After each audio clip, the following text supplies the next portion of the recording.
అందరికీ నమస్కారం. మీరు వినబోతున్న కథ అసుర 11వ భాగం. ఈ ఒక్క రాత్రికి నాతో ఉంటావా అని అడగటంతో ఏకే వైపు నిర్ఘాంతపోయి చూసింది వేద.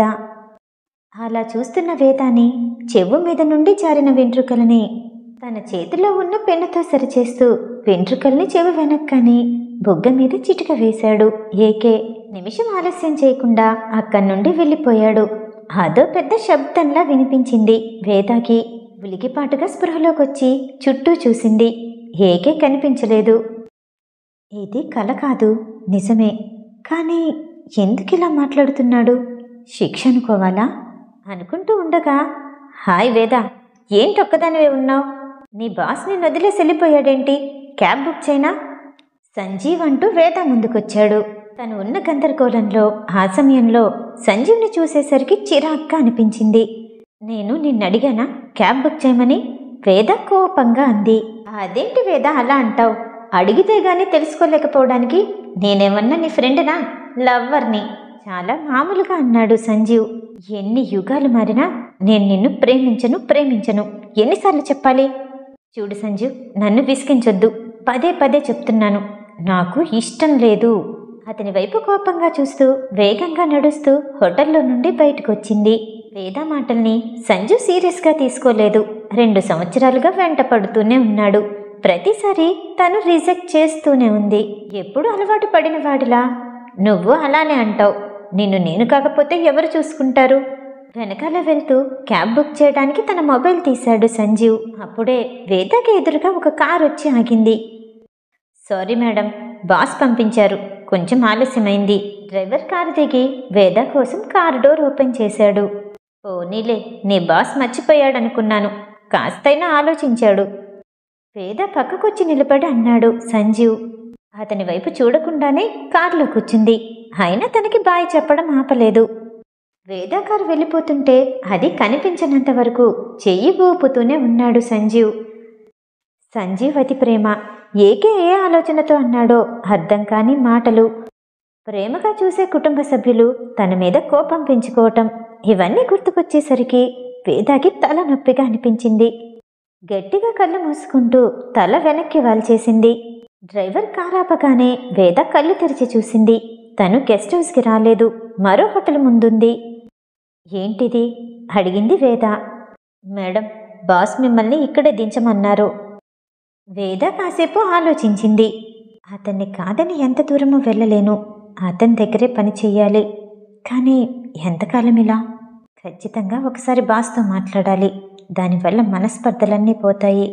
ఆలోచించుకున్న వేద కార్ని గెస్ట్ హౌస్కి తీసుకెళ్ళు డ్రైవర్తో చెప్పింది.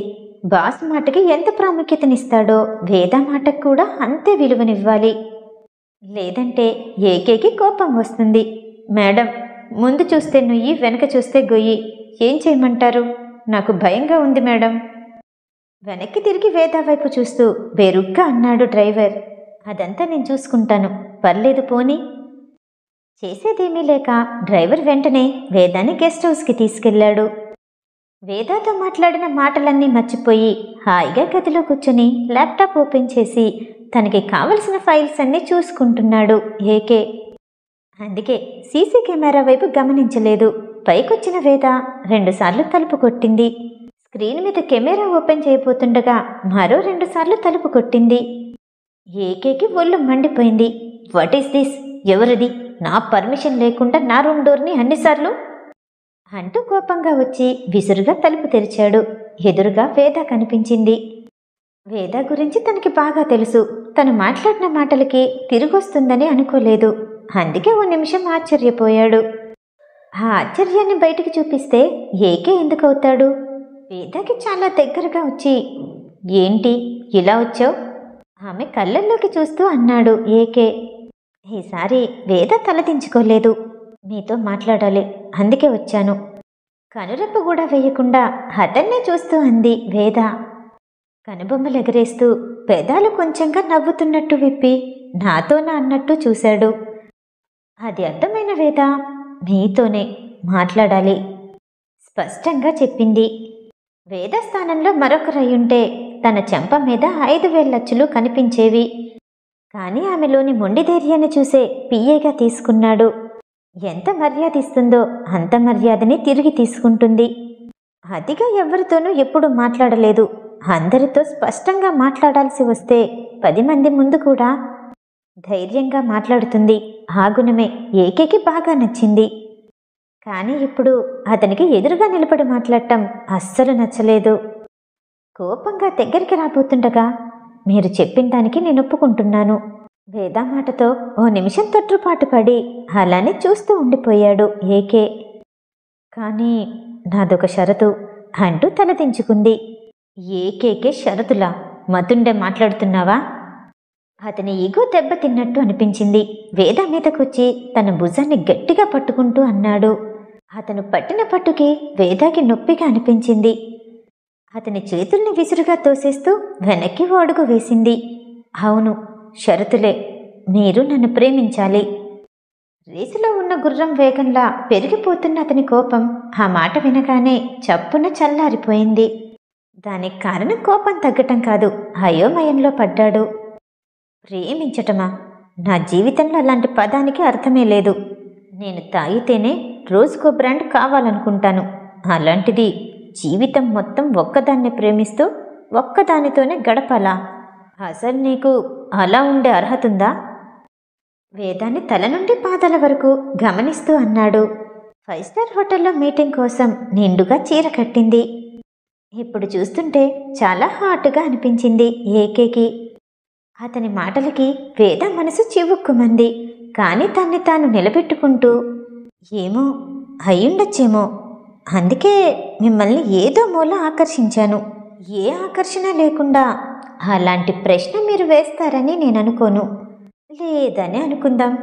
ఏ అర్హత లేని అమ్మాయితో రాత్రి గడపటానికి మీరు సిద్ధంగా ఉన్నారా? వేద అన్న మాటలు ఏకేకి నిజమే అనిపించాయి. కానీ అంత ధైర్యంగా మాట్లాడుతుంటే అతని ఈగో ఒప్పుకోలేదు. ఎంత ధైర్యం ఉంటే నాతోనే ఇలా మాట్లాడతావా? కోపంగా అరిచాడు ఏకే. ఇంకా అతన్ని రెచ్చగొట్టడం తనకే మంచిది కాదు అనుకున్న వేద, నా మాట వినండి బాస్, కోపం తెచ్చుకోకండి. ఆలోచిస్తే ఏదో విషయంలో మిమ్మల్ని డిస్టర్బ్ చేశాను. నాకు అర్థమవుతుంది. మిమ్మల్ని బాస్గా దూరం చేసుకోవటం నాకు ఇష్టం లేదు. మీరు ఎంతోమంది అమ్మాయిలతో డేటింగ్ చేశారు, కానీ మీ లిమిట్స్ ఎప్పుడూ క్రాస్ అవ్వలేదు. అది నాకు తెలుసు. ఏటో చూస్తూ కొంచెం షాక్ అయిన ఏకే వేద వైపు తిరిగి చూశాడు. వేదాకి అర్థమైంది. నేను మీ పిఏని. నాకు తెలియకుండా ఎలా ఉంటుంది? మీ ప్రతి కదలిక నాకు తెలుస్తుంది. తెలుసుకునేలా మీరే చేశారు. ఎవరిని మీరు ప్రేమించలేదు.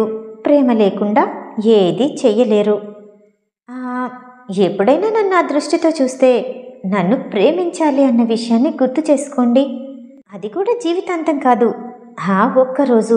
నన్ను ఒక్కరోజు ప్రేమించండి. రెండో రోజు మీరు అడిగింది నేను ఇచ్చేస్తాను. మనిద్దరి మధ్య ఎలాంటి మనస్పర్ధలు ఉండకూడదు. మీరు నన్ను ప్రేమించలేరు, మీరడిగింది నేను ఇవ్వలేను. కానీ మీరు నా ప్రాణం అడుగుంటే ఇచ్చేదాన్ని. అంతకు మించి అడుగుతున్నారు. అంతసేపు ఎవ్వరి మాటలు వినని ఏకే వేద మాటలు నిశ్శబ్దంగా విన్నాడు. అసలు అలాంటి పనికి ఎలా ఒప్పుకుందో తెలుసుకోవాలి అనుకున్నాడు. వేద, నువ్వు చెప్తుంటే నాకు నిజమే అనిపిస్తుంది అంటూ ఆమె చేతిని పట్టుకుని దగ్గరికి లాక్కొని శుతిమెత్తగా హత్తుకున్నాడు. నీ మాటలతో నాకు జ్ఞానోదయమైంది. చాలా థ్యాంక్స్. వేద భుజాలు పట్టుకొని ఆమె నుండి దూరం అవుతూ తల వంచి ఆమె మొహంలోకి చూస్తూ అన్నాడు. వెక్కిరింపుగా అంటున్నాడేమో అని అనుకుంది వేద. కానీ అతనిలో అలాంటి ఛాయలేమీ కనిపించలేదు. సరదాకైనా థ్యాంక్స్ అని ఎవరికీ చెప్పని ఏకే తనకి చెప్పేసరికి అయోమయమో గందరగోళమో ఆశ్చర్యమో అర్థం కాని పరిస్థితిలోకి వెళ్ళిపోయింది. ఏకే నిశ్శబ్దంగా గోడకున్న గడియారాన్ని కళ్ళతోనే చూపించాడు. అతని మొహంలో కోపం లేదు, చిరుమందహాసం. రాత్రి 10 అవుతుంది. 2 నిమిషాలు బాస్ అంటూ మెట్లు దిగి కిచెన్లోకి వెళ్ళింది వేద. కనురెప్ప వేయకుండా ఆమె వెళ్ళిన వైపు చూస్తూ చిన్నగా నవ్వుకున్నాడు ఏకే.